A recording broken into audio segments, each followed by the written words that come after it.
Mientras todos hablaban del testimonio de Cassie o de lo que dijo Kid Cudi, apareció alguien que había estado ahí desde el principio. Una figura que parecía desaparecida del mapa, pero que regresó con una bomba atómica bajo el brazo. Capricorn Clark, ex asistente personal de Diddy. Y no volvió para tirar indirectas, volvió para contar con pelos, señales y palabras textuales lo que vio, lo que vivió y lo que temió. Porque según ella, durante años fue testigo de un funcionamiento interno que parecía más una mafia que una empresa musical. Secuestros, amenazas, armas, persecuciones y una lista de abusos digna de una serie turbia de HBO Max. Pero lo que más impactó fue que no solo habló de otros, habló de lo que le hicieron a ella, lo que le dijeron y lo que estuvo a punto de vivir. Frikis del carajo, prepárense porque lo que vamos a contar ahora no es una exageración para la miniatura. Es palabra por palabra el testimonio oficial de una mujer que trabajó en las sombras del imperio de Diddy. Y si pensabas que ya habías escuchado todo, te juro que este relato te va a dejar con el culo lleno de preguntas. La historia arranca en 2004, pero la semilla del conflicto venía de antes. Capricorn conocía a Diddy desde 2002 y según ella al principio todo parecía normal, carismático, encantador, lleno de energía, hasta que llegó el día 1 como empleada formal y se dio cuenta de que había entrado a una dimensión paralela. El entrenamiento no fue en una oficina, no hubo bienvenida con café ni presentación del equipo. La llevaron directo a Central Park, ella, Diddy y Uncle Paulie, uno de los guardias más temidos del entorno. Lo que parecía una caminata de trabajo se transformó en una amenaza sin disimulo. Diddy, con una calma escalofriante, le dijo que si tenía algo que ver con Suge Knight estaba muerta, así, con esas palabras. Y no fue una advertencia casual, fue un mensaje mafioso. Según Capricorn, lo que lo disparó todo fue que ella había trabajado antes con gente de Death Row y Suge era el padre de los hijos de su mejor amiga.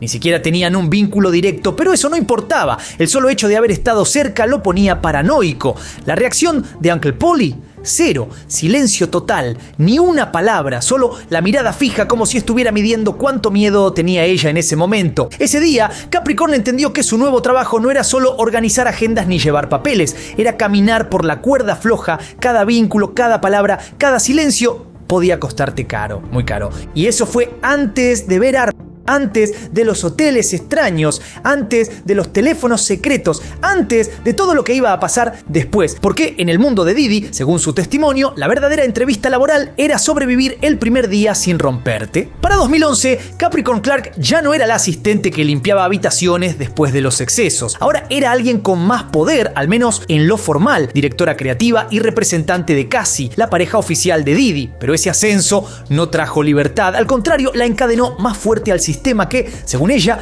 gobernaba todo con miedo, control y vigilancia. En medio de ese rol, Capricorn se convirtió sin querer en la confidente de una historia de amor prohibida, la de Cassie y Kid Cudi, una relación que apenas empezaba pero que ya sentían como una bomba de tiempo, porque sabían algo muy simple: si Diddy se enteraba, todo se iba al carajo. Capricorn relató que el nivel de paranoia era tan extremo que ni siquiera se animaban a textearse con sus teléfonos normales. Diddy les había dado los celulares y como buen jefe controlador tenía acceso a todo: llamadas, mensajes, ubicaciones. Casi no podía escribirle ni una línea sin sentir que había alguien mirando. Por eso juntas fueron a comprar un celular descartable a un Best Buy como si fueran dos espías en plena operación. Lo compraron en efectivo sin dejar rastros y lo más fuerte fue lo que Capricorn confesó en voz alta delante del jurado: lo hicimos porque yo pensaba que nos podía matar.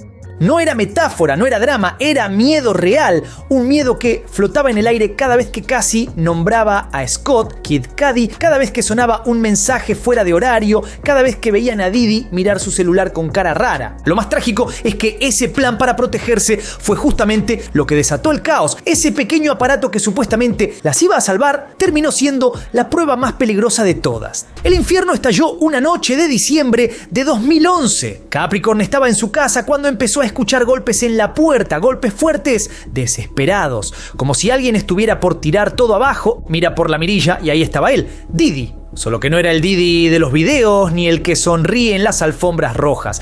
Era otro, con los ojos fuera de control, caminando como un león, enjaulado y con algo en la mano que lo cambiaba todo, una pistola. La puerta se abrió y la escena fue tan absurda como aterradora. Diddy tenía los pantalones rotos, se le veían los boxers, pero eso no era lo importante. Lo importante fue la frase que le tiró a Capricorn con una furia seca: ¿por qué no me dijiste quién era Scott? ¡Vamos a matar! Scott, por si te lo perdiste, es Scott Mescudi, o como lo conocemos todos, Kid Cudi, el rapero con el que Cassie estaba saliendo. Según Capricorn, Diddy la obligó a subirse a un auto con él y su chofer de confianza, Bru, el hermano de Drock. Y ahí empezó la secuencia más surrealista de toda esta historia. Un viaje forzado con un arma en la cintura del jefe camino a la casa del supuesto enemigo. No hubo charla, no hubo discusión, solo un silencio espeso cargado de locura mientras Capricorn pensaba en una sola cosa: hoy no salgo viva. El auto llegó hasta las colinas de Hollywood, pararon frente a la casa de Kid Cudi. Diddy y Rue bajaron. Capricorn se quedó en el asiento, paralizada, sacó el teléfono y llamó a Cassie al número secreto. Y lo primero que le dijo fue: ¿qué hiciste? Me trajeron acá para matar. En ese momento Cassie entra en pánico. Al otro lado del teléfono escucha a Kid Cudi diciendo: este tipo está en mi casa. La tensión se podía cortar con una cuchilla oxidada y Capricorn, aún dentro del auto, intentaba evitar que todo estallara, pero cometió un error. No cortó a tiempo. Diddy volvió al auto, escuchó que ella estaba hablando con alguien, tomó su celular, marcó el número y descubrió que era el teléfono secreto de Cassie. Ahí sí perdió el control, gritó, insultó y casi quedó en la mira. Según Capricorn, ese descubrimiento fue como encender la mecha de una bomba. Pero antes de que todo se fuera al demonio, llegaron las luces, sirenas, la policía. Diddy se calmó de golpe. Una máscara de normalidad apareció de la nada, nadie dijo nada. Y cuando Cudi escapó de la casa, lo siguieron en auto, literalmente. Lo persiguieron por las calles hasta perderlo. Pero eso no era el final. Apenas era el comienzo de una noche que no se iba a olvidar tan fácil. Después del caos en la casa de Cudi, después de la persecución, de las sirenas y del miedo, la escena cambió de escenario. Todos terminaron en el famoso Key Club, el lugar donde Diddy solía mover sus hilos en la noche de Los Ángeles. Ahí, sin respiro, Diddy le ordenó a Capricorn que llamara a Cassie. Quería verla y cuando ella contestó, él tomó el teléfono y le dio una orden brutal: decile a Cudi que no diga nada, que no haga la denuncia. Capricorn sabía que estaban caminando por la cornisa. El teléfono secreto había sido descubierto, el plan estaba expuesto y Cassie estaba en la línea de fuego. Más tarde, según Capricorn, Diddy volvió a su casa y ahí descargó toda su furia, no con gritos, no con palabras, con patadas dirigidas a Cassie mientras ella estaba en posición fetal sin defenderse. Capricorn lo vio, no pudo hacer nada y ese exacto momento donde la violencia ya no era un rumor sino un hecho frente a sus ojos, fue el quiebre, porque si antes lo temía, ¿de qué era capaz? Si lo que pasó esa noche ya era turbina pura, lo que Capricorn contó sobre el día a día trabajando para Diddy es otro nivel de delirio, porque no era solo que la tratara mal, era una rutina de locura camuflada de glamour. Capricorn dijo que había noches donde dormía apenas 2 horas, y eso sí tenía suerte. Vivía estresada al punto de que se le empezó a caer el pelo,